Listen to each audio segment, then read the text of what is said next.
ओम शांति।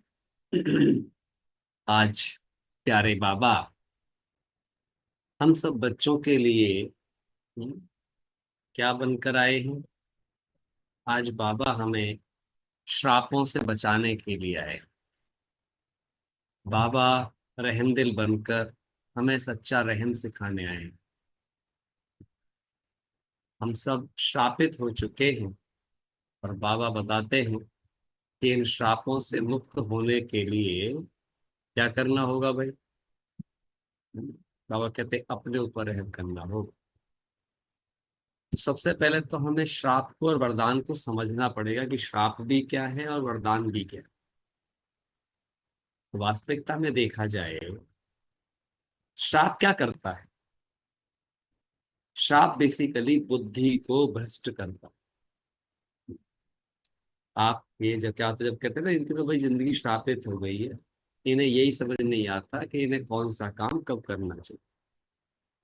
सही समय पर सही काम की टचिंग नहीं आएगी, सही काम सही समय पर सही निर्णय नहीं होंगे। हाँ, कब क्या करना चाहिए इसका पता नहीं चलेगा। ये जो स्थिति होती है वास्तविकता में ये श्राप की स्थिति होती है। जब आप क्योंकि बाबा कहते हैं ना दो दशा बैठी हुई होती है, एक राहु की और शनि की दशा और एक बृहस्पति की दशा। तो दोनों दशा में क्या अंतर होता है। राहु और शनि जब अपने प्रभाव में लाता है तो वो हमसे ऐसे कर्म करवा देता है जो कर्म कैसे नहीं होते, मर्यादित नहीं होते, रिस्पेक्टफुल नहीं होते, अनुशासित नहीं होते। हाँ, आलसी और अलगले वाले कर्म होते हैं, असफलता वाले कर्म होते हैं, किसी को नुकसान पहुंचाने वाले कर्म होते हैं या स्वयं का नुकसान कराने वाले कर्म होते हैं। लेकिन यहाँ पे समझने की बात क्या है, क्योंकि कर्म का आधार क्या है। कर्म का आधार होती है विचार और भावनाएं। और विचार और भावनाओं को भी जो दिशा या दिशाहीन करता है उसका नाम होता है ज्ञान, उसका नाम होता है मत। है ना, सीक्वेंस समझना चाहिए सब बातों का। इसका मतलब क्या हुआ कि श्राप का प्रभाव कहाँ आता है, बुद्धि के ऊपर। इसीलिए श्राप में बुद्धि भ्रष्ट कहा गया है, मन भ्रष्ट नहीं कहा गया है, बुद्धि भ्रष्ट कहा गया। क्यों? क्योंकि बुद्धि चाहे तो मन को नियंत्रित कर सकती है, क्योंकि बुद्धि मन की पेरेंट है। इसीलिए बाबा, आप बहुत ध्यान से मुझे सुनो तो समझ जाओगे, बाबा श्रीमत की बात करते हैं बार बार कि मन मत पर चलोगे, पर मत पर चलोगे तो क्या हो जाएगा, राहु और शनि बैठ जाएगा। और अगर श्रीमत पर चलोगे तो बृहस्पति की दशा बैठ जाएगी। तो समझ आ रही है बात। तो श्राप क्या हुआ, मनमत परमत। और वरदान क्या हुआ, श्री मत। बाबा की शिक्षाएं, बाबा की समझानियां, बाबा की सावधानियां, बाबा की आज्ञाएं, फरमान, महिमाएं, ये सब है वरदान। और इनके विपरीत अपनी मनमत। पहली बात तो पता है, मैं तो अपने आप से ऐसे बात करता हूँ। मैं अगर आप हो रहा हूँ, मैं पूछता हूँ अपने आप से, भाई तो अपने मन पे चल तो रहा है पर तेरे मन ने तेरा भला क्या किया आज तक। अगर तू अपनी वाली बात, अच्छा एक और बताऊं आपको, मन हमेशा आपसे वो कर्म करवाने की कोशिश करेगा। कर्म पसंद उसे अच्छी चीज होगी, लेकिन कर्म उसे पसंद नहीं होता है। मन की खास बात समझना हुआ, मन को पसंद सारी अच्छी अच्छी चीज आएंगी, हाईएस्ट आएंगी, टॉप मोस्ट आएंगी, ब्यूटीफुल आएंगी। लेकिन जब काम करने की बात आएगी तो आलस, आराम से कीजिए, क्या जल्दी है। मतलब मन की एक खासियत है, उसे आराम से चाहिए, लिख लेना इस बात को, उसे आराम से चाहिए, उसे जल्दी चाहिए। ये दो खास बात मिलेंगी। क्यों? इसके पीछे रीजन है, क्योंकि मन एक मोमेंटरली आइडेंटिटी हमारे अंदर। देखो संकल्प आते हैं भूल जाते हैं, आते हैं जाते हैं, आते हैं जाते हैं, इतनी तेज आते हैं कि 30 से 50 हजार संकल्प आते हैं, सब याद भी नहीं रहते। तो एक्चुअली उसकी प्रॉपर्टी ही है क्षण में आना, क्षण में जाना। बुद्धि ठहराव का सब्जेक्ट है। तो हमें ये समझना पड़ेगा कि हमने किस बात के आधार पर अपने जीवन को जी रहे हैं। तो मन प्रोसेस क्या करता है, हमेशा प्रोसेस को चाहता है आसान। इसलिए बुद्धि अगर किसी की समझदार होती है, जैसे बाबा ज्ञान देते हैं, ज्ञान से बुद्धि को बलवान करते हैं जो हमने यूज नहीं करी थी। अच्छा, जब बुद्धि बलवान हो जाती है तो वो मन को चलाना सीख जाती है। और याद रखना, दुनिया में ये सबसे बुरी बात है कि कोई मन को कंट्रोल कर सकता है। बिल्कुल ना समझे की बात। मन वो ब्रह्मास्त्र है जिसे कोई कंट्रोल नहीं कर सकता है। मन को सिर्फ दिशा दी जा सकती है, सिर्फ दिशा।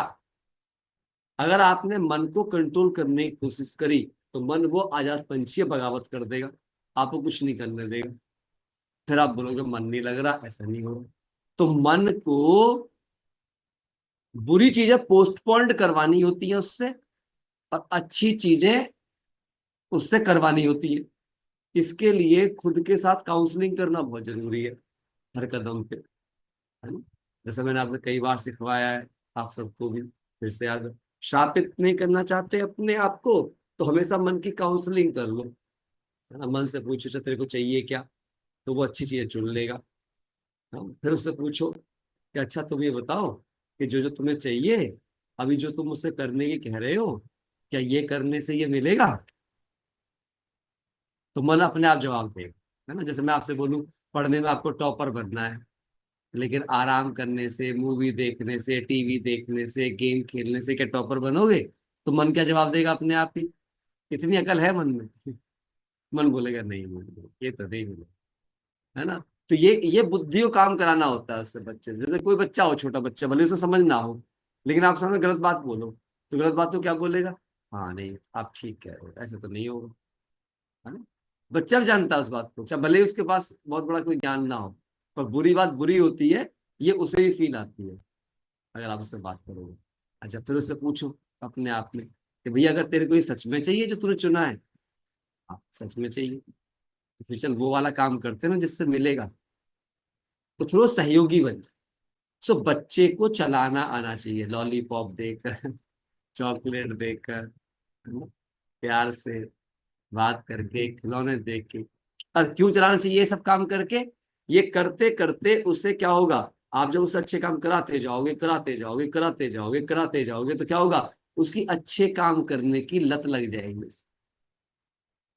और जब लत लग जाएगी, अब भले उसे चॉकलेट भी ले लो, चाहे आप उसकी खिलौने भी ले लो, चाहे आप उसे कुछ भी ले लो, अब उसे लत लग गई, अब तो आदत हो गई है उसे करने की, अब वो उसके बिना नहीं रह पाएगा। कहने का अर्थ है उसका संस्कार बनाना।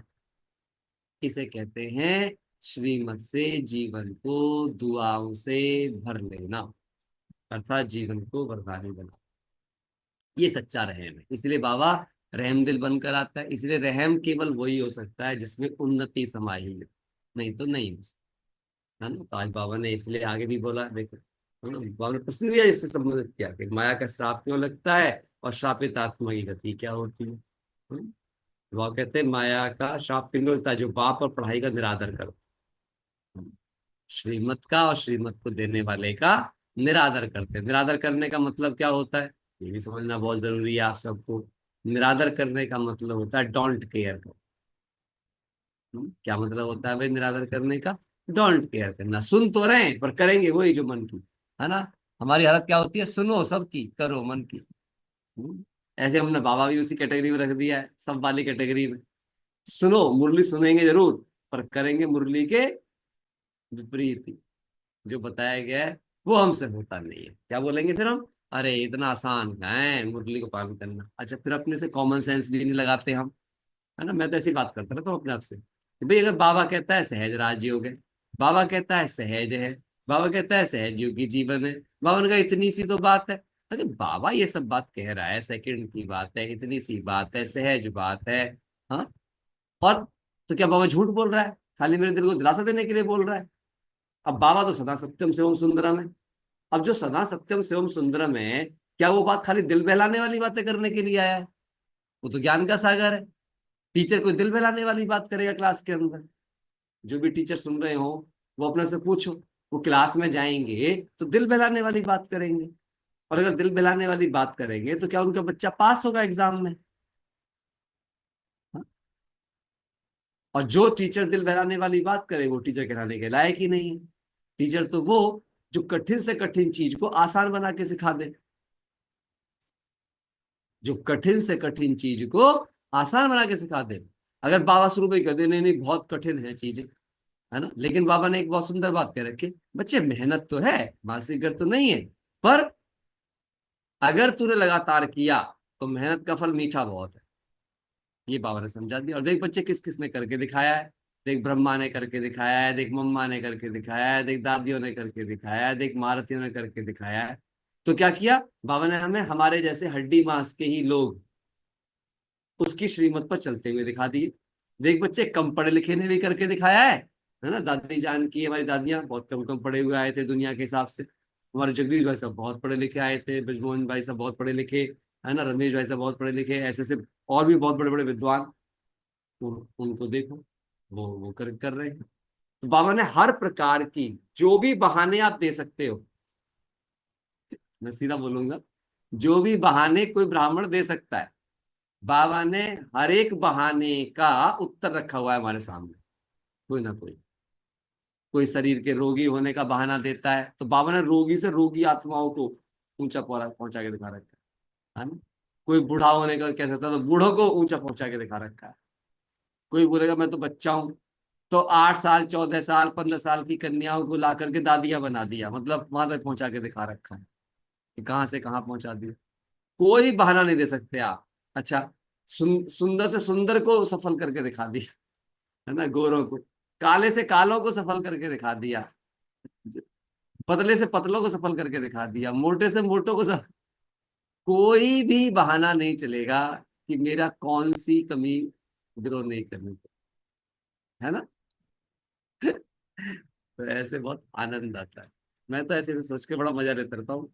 ज्ञान से बड़ा आनंद कुछ नहीं है। और बाबा की बातों में आनंद लेना सीख गए ना आप एक बार, तो फिर देखो कैसे लाइफ कैसे रहेगी, बिल्कुल फूल की तरह।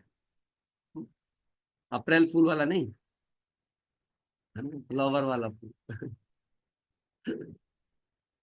चलो सुनते हैं बाबा के महावाक्यों को बाबा के शब्दों में, क्योंकि मुझे